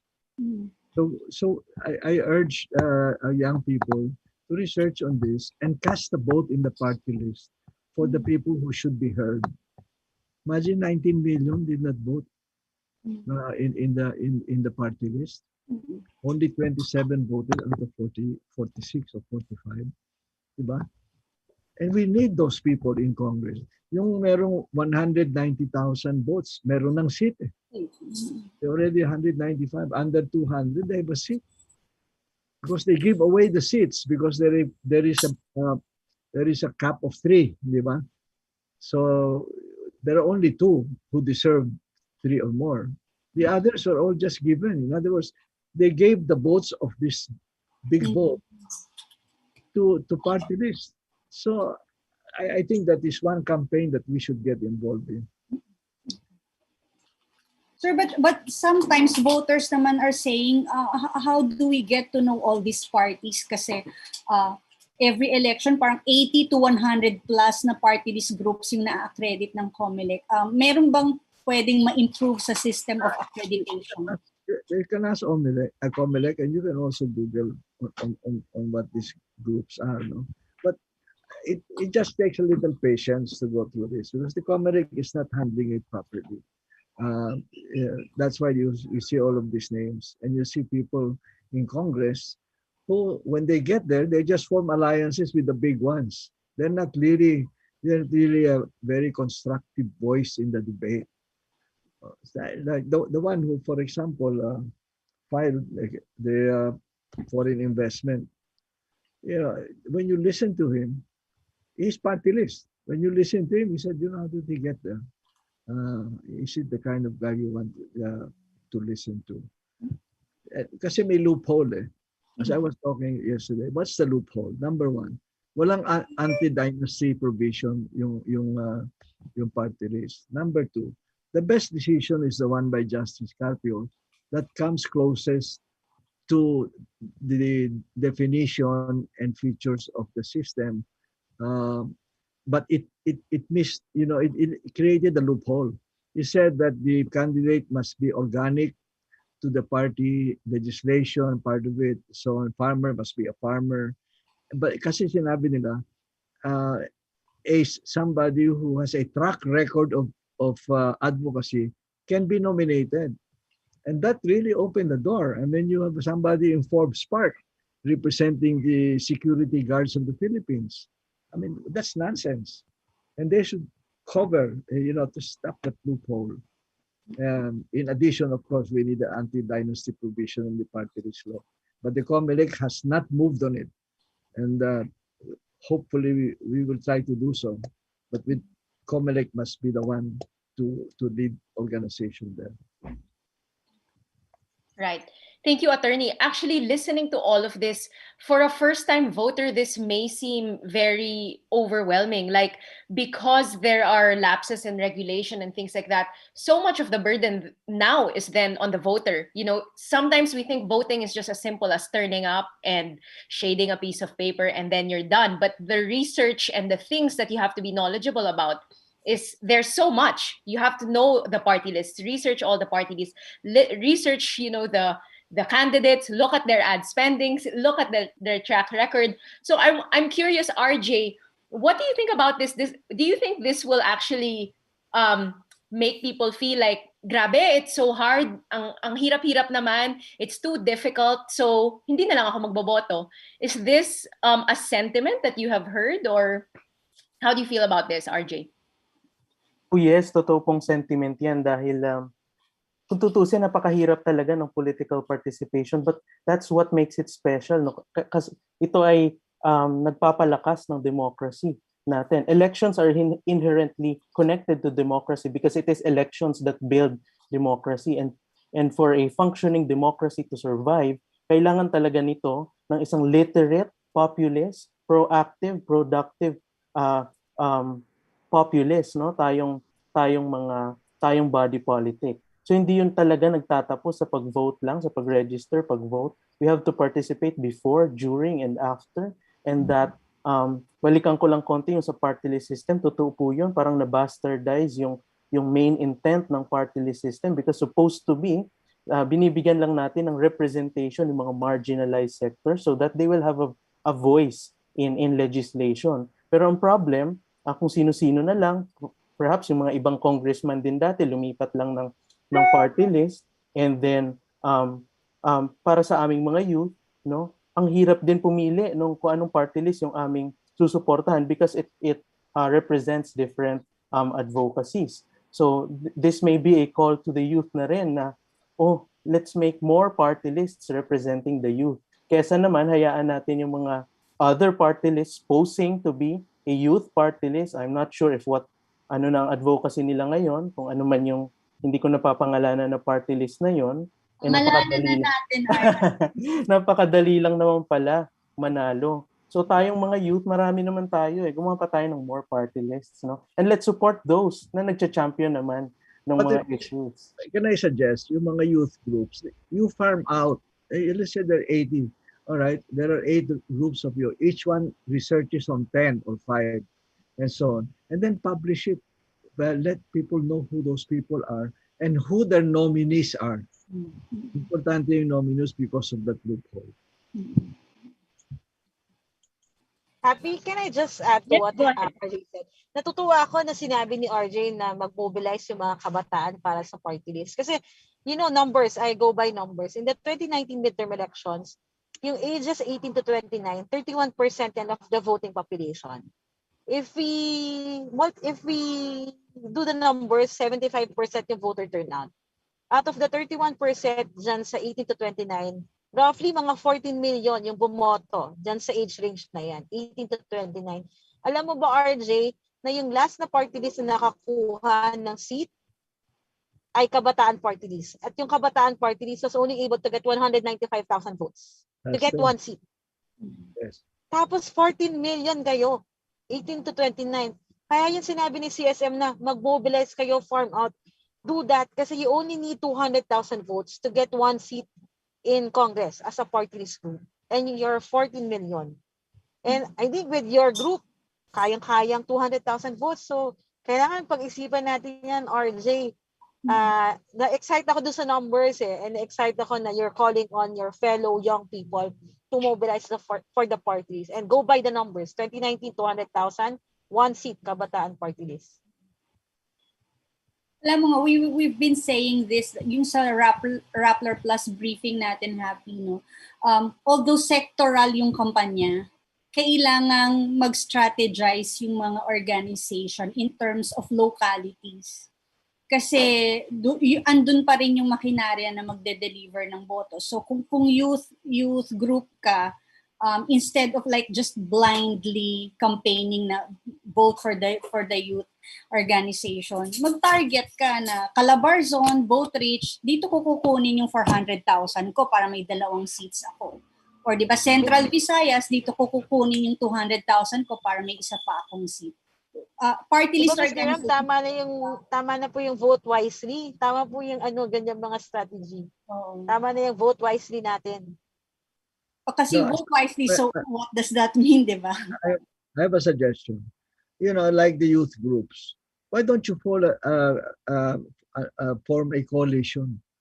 Instead of 5 filing separately, the 5 should file together. In other words, maski isa dalawa muna, start with that, no? We're telling the farmers that and urban poor kasi farmers group, Negros, sabi namin, mag-coalesce kayo para alam nyo that you have at least 1 or 2. 10 of you, wala, 0. Right? We coalesce, you get 1, maybe 2. That's better. Diba? Kasi nahahati yung voter base ng sector, di ba? Nahahati Yeah. Okay. So to prevent, don't split the vote. Just be a good coalition para you have a stronger chance of winning.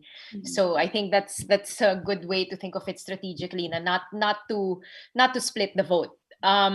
So yeah, so RJ, parang it's really hard to be a member of the youth now. People are expecting so much from you guys. You need to know all of this. You need to be so literate about the election systems and all the processes that go behind the scenes.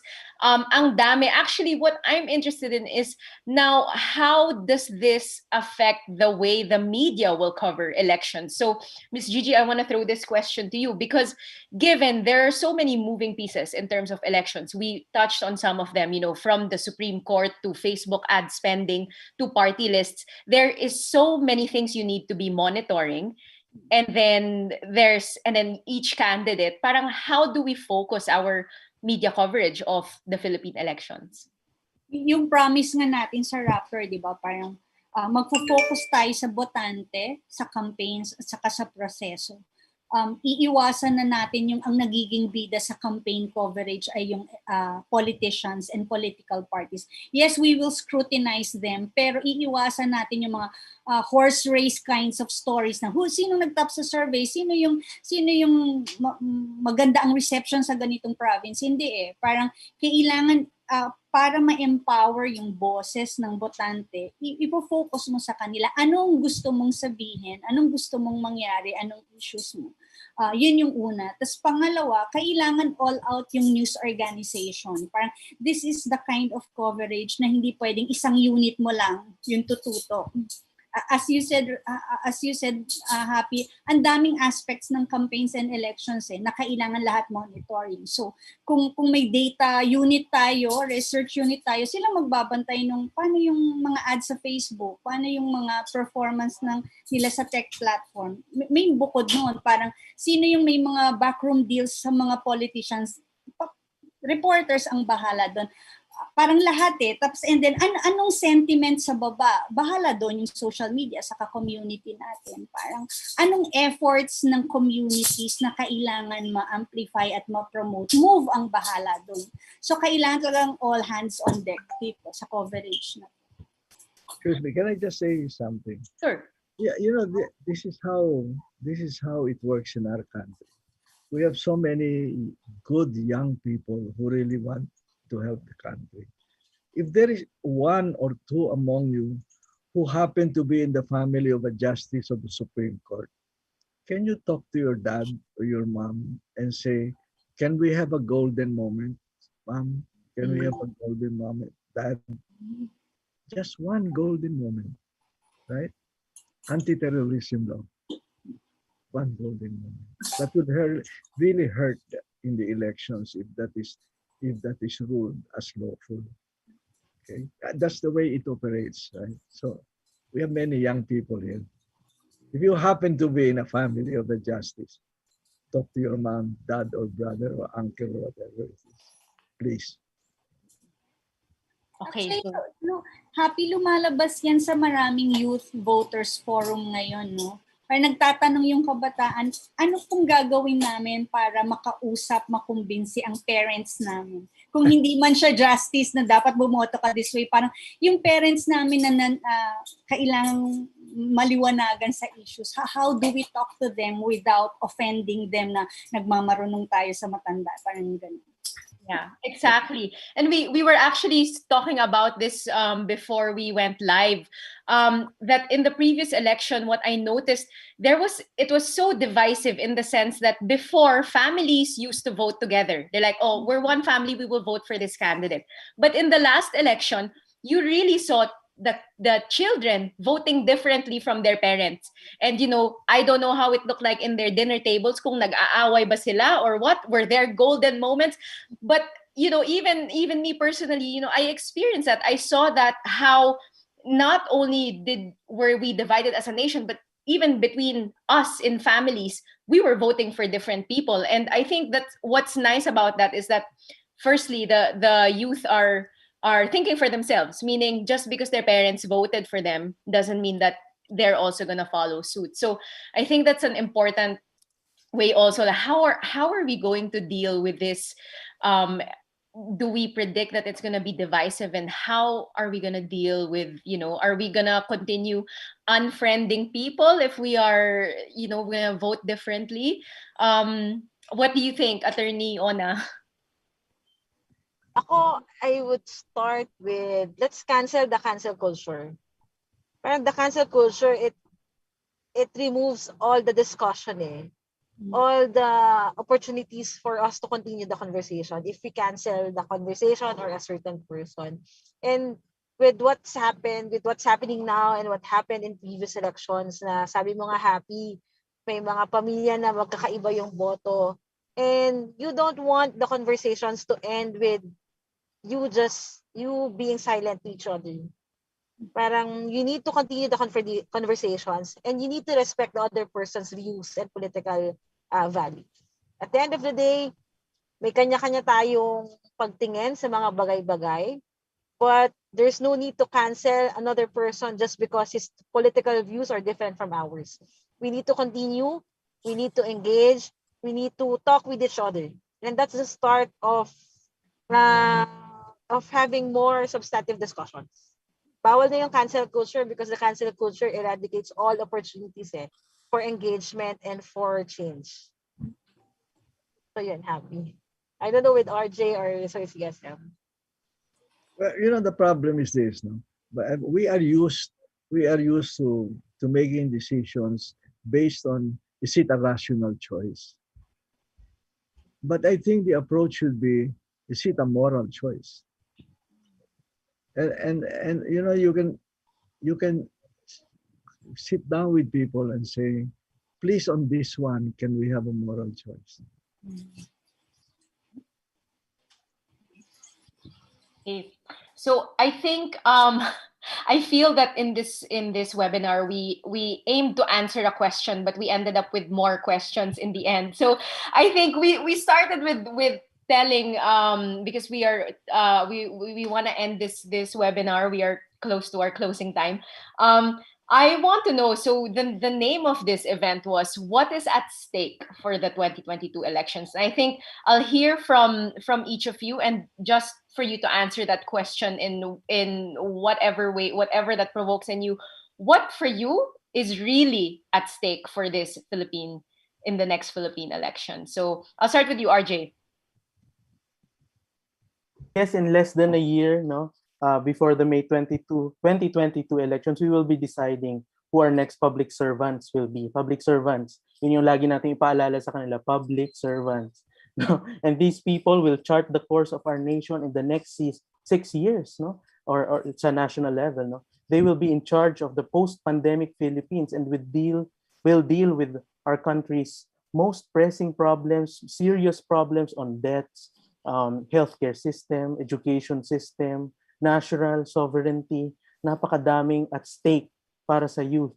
Pero pinakasimple para sa youth, what's at stake? Our future. Ang future nating mga kabataan ang at stake dito. That's why we have to be part of the conversation. We have to be part of the discussions. We have to converse with our parents, even if it's difficult. We have to understand where they're coming from and let them see circumstances that may not be visible to them. Let's, of course, in these discussions, not only with the parents, with our friend groups, with our immediate communities, continuous discussion lang, and always maintain respect. And i-fact check din natin sila minsan when they commit mistakes, because they may be entitled to their own opinion, but they're not entitled to their own facts. So bilang tayo yung youth, tayo may critical thinking, media literacy, let's fact check them so that we can start in the same baseline bago tayo magsimula mag-stem sa iba't ibang issues. What's moral? Sabi nga ni Attorney Monsod. Siguro hindi naman yun mahirap isipin ngayon, pero perhaps nakakalimutan. Yun lang po, maraming salamat. Magandang hapon po sa ating lahat. Thank you, RJ. Ms. Gigi, what is at stake?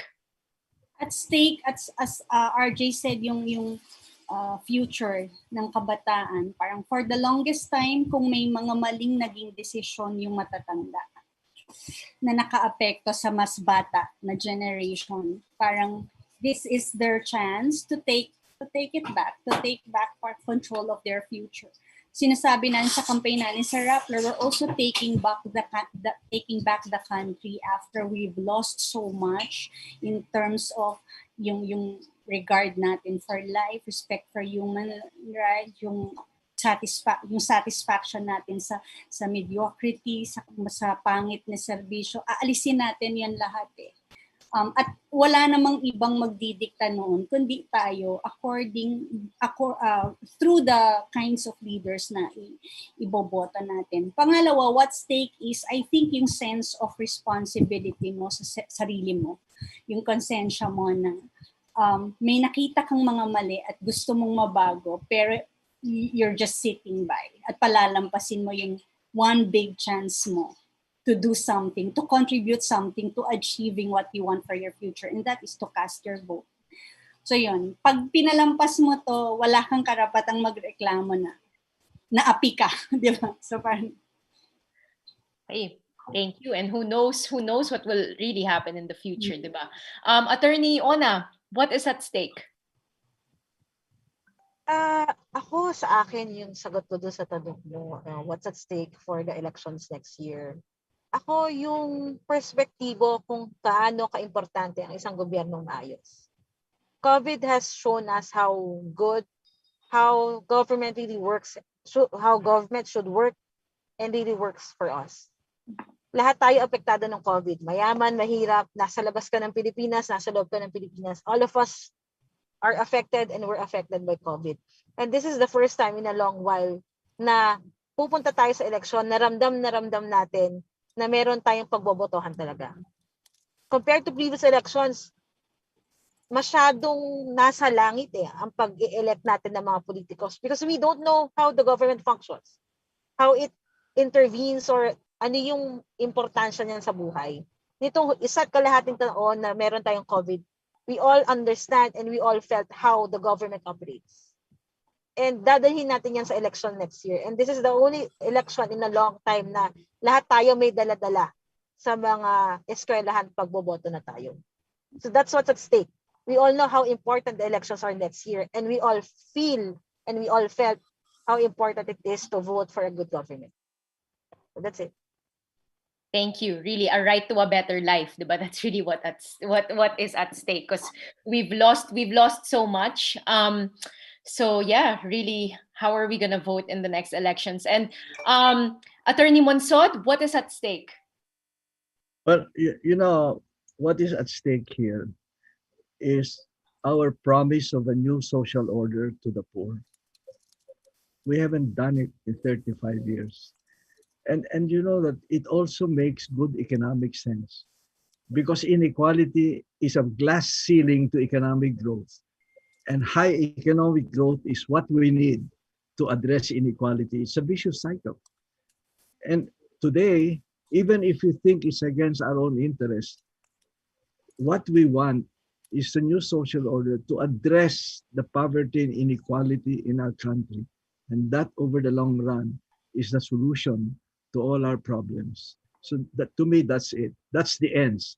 Everything else is a means. Election is a means, impeachment is a means, federalization is a means. But it's the ends that should drive the means.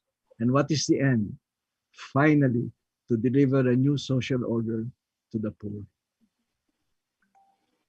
Right. Ang ganda to end in that note, diba? All of this towards a future, towards equality, a future towards a better life for all of us, whether rich or poor. So thank you very much for joining us today, Attorney Ona, Attorney Monsod, Ms. Gigi, and RJ. Thank you for sharing your thoughts with us. And to all of you who joined us here in Zoom today and joining us through all our social media channels and the social media channels of our partners for this event, thank you. I hope you are not overwhelmed and that this actually inspired you to really understand the power of your vote, the power of people participating, and really for us to claim back this democracy. This is our chance to really try and change what will happen to us in the future. So thank you for joining us. And of course, here with Move PH, we always provide opportunities for you to participate. So Move PH will have a lot of things going on for PH Vote. So if, for example, you want to volunteer and fact check during elections, as we know in the elections, in the campaign period, maraming mga politicians na magpa-promise, maraming magsasite ng facts and figures, and we need to call them out on the spot, whether what they're saying is true or not. So we'll need all the help of the fact checkers. You know, the more eyes watching, the better, and the more people who value facts and know how to fact check, the better for all of us to call them out directly as they say the lie. So if you're interested in doing that, check us out in Move PH. You can also, if you want to be a citizen journalist, if you're from a place that doesn't usually get coverage from elections, and you know how to be a citizen journalist and contribute stories, we're welcome also to accept your stories as a citizen journalist here in Rappler. And if you also want to lead your own movement with your community, so as Attorney Monsod mentioned a while ago, the role of the community in really forging a different social contract and community level organizing, that's also what we can help you with and Move. So all of those, I think they are posting that slide in the video. So thank you very much, everyone, for joining us wherever you are in the world. To the Filipinos who are joining us from different countries, don't forget to vote. Let's increase that 20%. So mga fellow OFWs ko, let us register to vote. September na po ang deadline. So let's not wait, and let's not be last minute. Let's do it now. And we'll see you and hopefully continue on these PH Vote dialogues. The next one will be in June 23, where we talk about the pandemic and the upcoming election. So thank you very much, everyone. Good day. Thank you. Thank you.